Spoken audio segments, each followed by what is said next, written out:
Los números cuánticos, diagramas de orbitales y configuraciones electrónicas.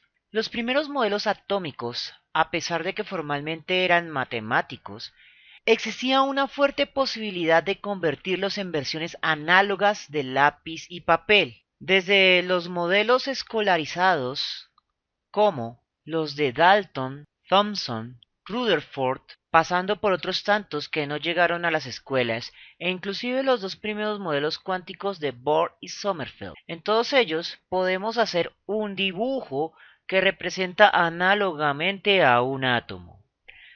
Sin embargo, esta posibilidad se destruye completamente con el átomo cuántico ondulatorio, de naturaleza casi exclusivamente matemática.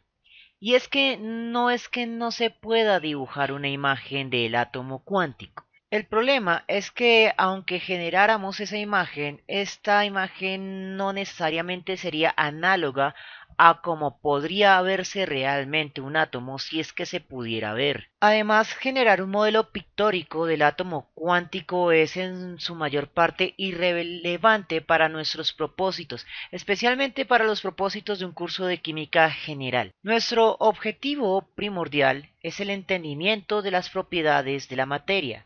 Así que no es la imagen del átomo cuántico lo que nos interesa, sino poder predecir características del poder de enlace de los átomos, el cual a su vez depende de cómo los electrones se organizan o distribuyen. Y esas características del poder de enlace y organización de los electrones van más allá de lo que podíamos describir empleando las estructuras de Lewis. La mayor importancia de el modelo cuántico en un curso de química general se puede dividir en dos secciones.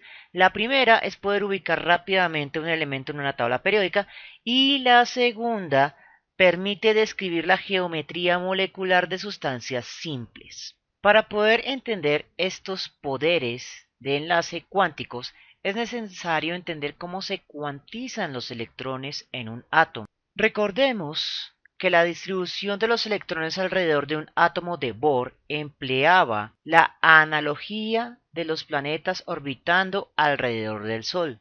De allí que estas trayectorias cuantizadas se denominaran por analogía órbitas y describieran realmente niveles energéticos o capas en las cuales se distribuían los electrones. Y adicionalmente, en este modelo, los electrones eran descritos como proyectiles o partículas. Sin embargo, esta imagen del átomo es muy diferente a la que tenemos actualmente. Con la inmersión completa en las paradojas cuánticas, los físicos entendieron que las órbitas no eran entidades planas y que no eran trayectorias de hecho, sino más bien distribuciones de una onda estacionaria de probabilidad tridimensional. Esta distribución de la onda de probabilidad tridimensional se la conoce con un nombre mucho más corto, orbital. Vamos que onda de distribución tridimensional es un nombre largo de escribir y leer e incluso de entender.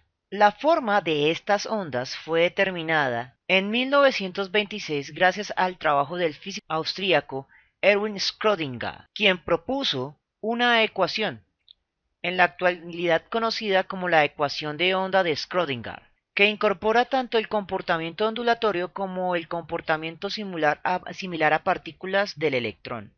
Su trabajo abrió un nuevo enfoque para tratar con partículas subatómicas, un enfoque conocido como mecánica cuántica ondulatoria. La aplicación de la ecuación de Schrödinger requiere cálculo avanzado, por lo que no nos preocuparemos por sus detalles. Sin embargo, consideraremos cualitativamente los resultados que Schrödinger obtuvo, porque nos brindan una nueva y poderosa forma de ver la estructura electrónica, una forma que va mucho más allá de las meras estructuras de Lewis. Sin embargo, la ecuación de Schrödinger no fue el fin de la mecánica cuántica, de hecho fue solo uno de sus principios, y con el tiempo aparecerían otras propiedades. En la química escolarizada, por lo general, le prestamos atención principalmente es a la organización de los electrones, y estos deben obedecer cuatro estados diferenciales, conocidos en su conjunto como los números cuánticos. El primer número cuántico se denomina nivel de energía, siendo análogo a los niveles energéticos en el modelo atómico de Bohr, que a su vez representaban cada uno de los períodos de la tabla periódica. El nivel de energía se puede simbolizar con letras o números, pero para nuestros usos lo simbolizaremos de esta última manera: números enteros discretos arábigos que van desde el 1 hasta el 7, representando cada uno de los 7 niveles de las tablas periódicas estándar, aunque en la actualidad los físicos están intentando estabilizar isótopos de elementos del octavo nivel de energía. Evidentemente, el primer número cuántico es el más viejo de todos los números cuánticos, apareciendo en el modelo atómico de Bohr, precisamente el primer modelo atómico mecánico cuántico. El segundo número cuántico se denomina azimutal o simplemente subnivel de energía. Puede ser simbolizado por letras o números, pero para nuestros usos lo simbolizaremos de la primer forma, con letras, siendo estas S, P, D y F, y al igual que con el nivel principal existen otros subniveles hipotéticos que se desprenden de la ecuación de Schrödinger, designados en orden como G, H, I, J, etcétera, etcétera, etcétera.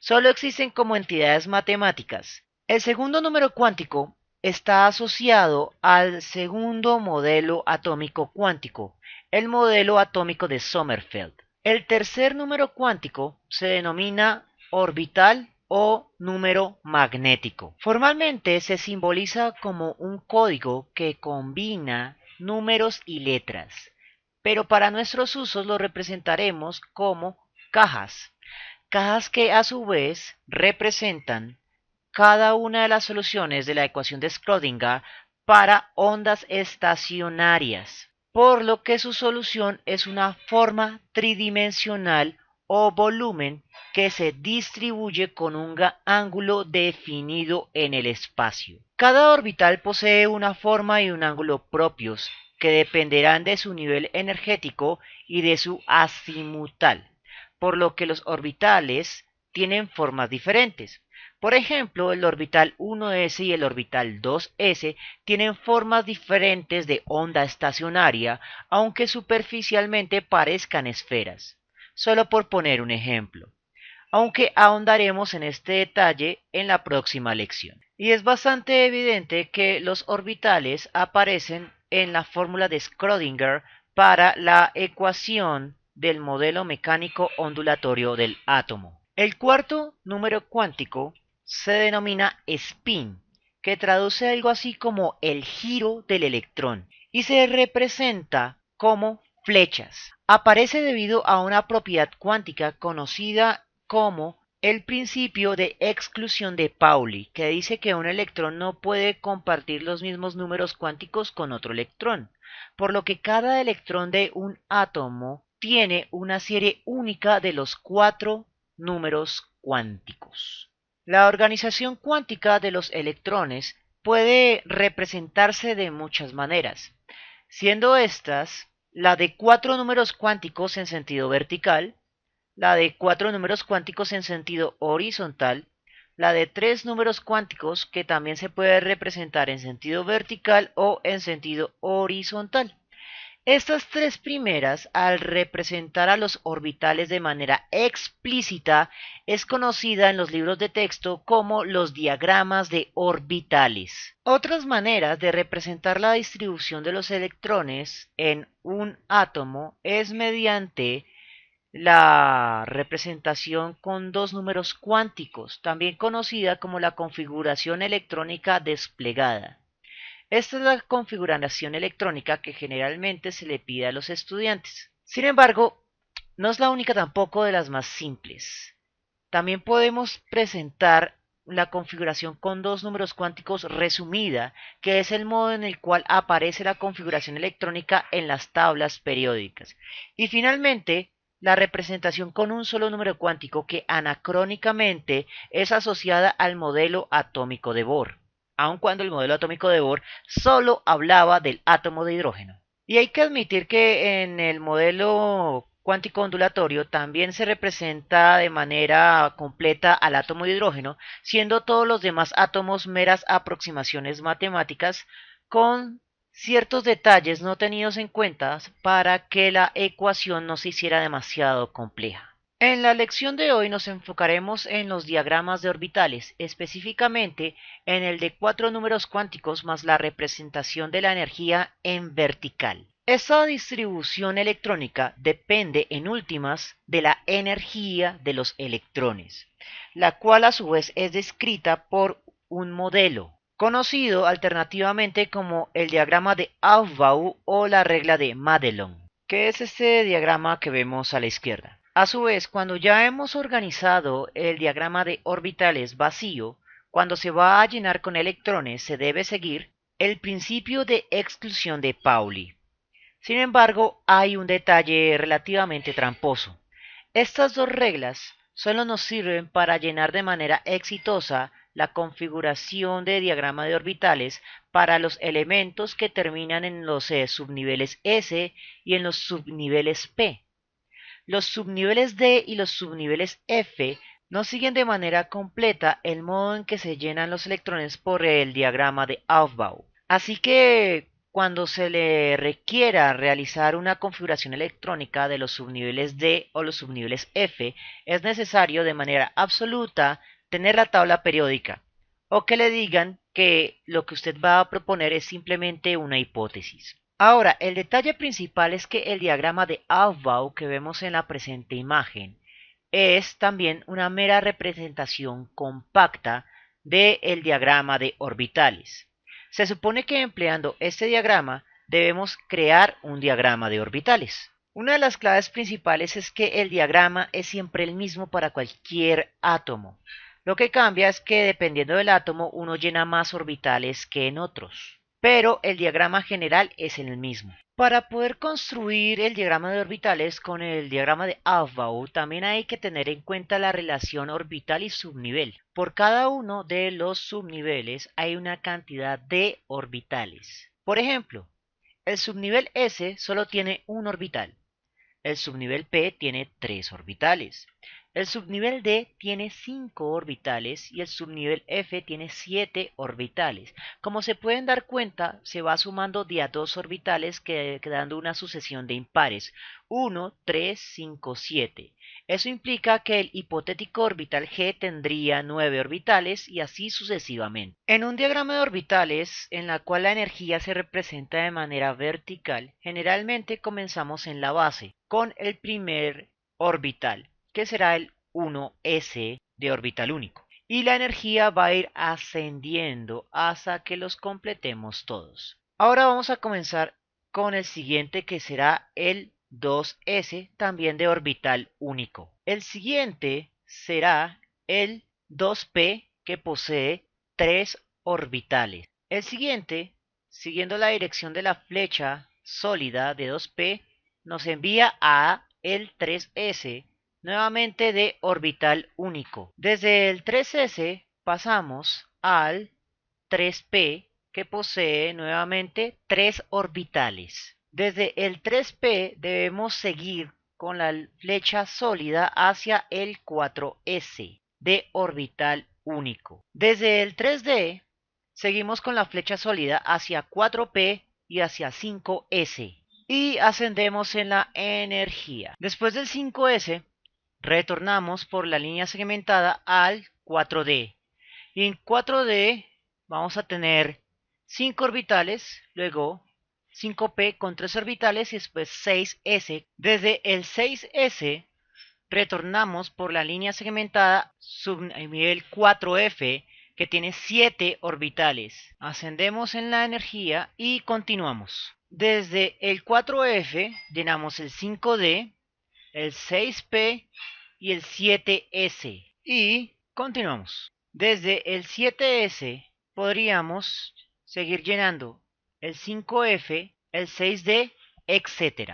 Y ese sería el diagrama completo. Sin embargo, nunca o casi nunca tenemos que llenar el diagrama completo.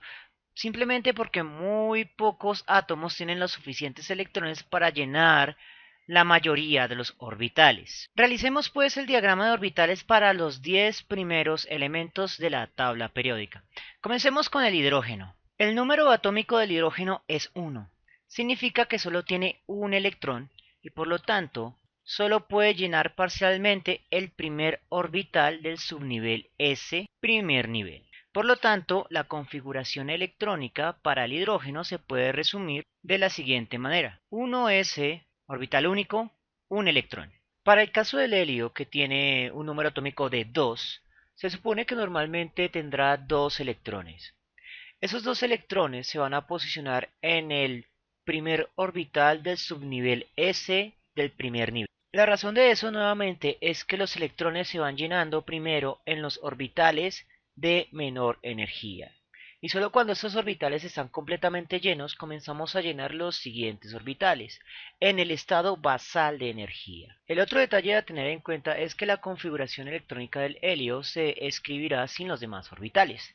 Por lo tanto, se representará de este modo: 1s, orbital único y 2 electrones. En el caso del litio tenemos 3 electrones y el siguiente orbital en orden de energía va a ser el orbital único del subnivel S del nivel 2. Y por lo tanto allí se colocará el siguiente electrón único. 3 electrones distribuidos. Por lo que la configuración electrónica del litio se representa del siguiente modo: 1s2, 2s1. Con el berilio y sus 4 electrones la situación es muy semejante. Volvemos a determinar la energía. En este caso el de menor energía es el orbital 2s, y entonces allí es donde vamos a colocar el otro electrón con spin opuesto para cumplir el principio de exclusión de Pauli, con lo cual obtenemos un diagrama de orbitales de 1s2, 2s2. En el caso del boro ya tenemos 5 electrones y el electrón extra va a posicionarse en alguno de los 3 orbitales p, pero como se pueden dar cuenta, los 3 orbitales p se encuentran alineados y eso implica que los 3 orbitales p tienen la misma energía, por lo que el electrón del boro puede habitar en cualquiera de esos 3 orbitales o incluso saltar de esos orbitales debido a que tienen la misma energía. Por tradición y orden estético, ubicamos siempre a ese electrón en el primer cuadrito, en el primer orbital, pero puede habitar en cualquiera de los 3, es completamente al azar. Por lo tanto, la configuración del boro va a ser 1s2, 2s2, 2p1. Con el carbono y sus 6 electrones debemos recordar un detalle: todos los electrones son de carga negativa y por lo tanto van a tender a repelerse lo más posible entre ellos. Y eso implica que siempre que tengan la posibilidad van a habitar orbitales de misma energía pero diferentes. Eso implica que el siguiente electrón se ubicará en otro orbital. Solo cuando no haya más posibilidad en un mismo nivel de energía es que los orbitales empiezan a capturar 2 electrones cada uno. En consecuencia, el diagrama de orbitales del carbono es 1s2, 2s2, 2p2. Con el nitrógeno se repite esta misma tendencia. Los electrones van a tender a ubicarse en orbitales separados, por lo que su configuración será 1s2, 2s2, 2p3. Con los 8 electrones del oxígeno ya nos damos cuenta que hemos llenado parcialmente todos los orbitales de un mismo nivel de energía. Por lo tanto, el siguiente electrón que va a ingresar en los orbitales 2p tiene que compartir espacio, ubicándose normalmente con spin opuesto. Por lo tanto, la configuración electrónica del oxígeno será 1s2, 2s2, 2p4. Ya con el flúor es simplemente seguir el mismo proceso, por lo que su diagrama de orbitales será 1s2, 2s2, 2p5. Y finalmente el neón, con sus 10 electrones, completa todos los electrones del segundo nivel de energía. Una característica de los gases nobles es que tienden a tener llenos todo su último nivel de energía, y eso genera una alta estabilidad química. Mientras que los otros elementos que no son gases nobles siempre tienden a tener electrones desapareados en algunos de sus orbitales y eso provoca que tengan cierta reactividad. La tendencia a compartir electrones con otros átomos para que estos orbitales no estén semillenos o estén vacíos. Y esa es la naturaleza del enlace químico, pero eso lo veremos en clases posteriores. Por el momento, en la próxima lección hablaremos de los otros modos de representar los diagramas de electrones y las configuraciones electrónicas. Espero que les haya gustado y nos vemos en una próxima oportunidad.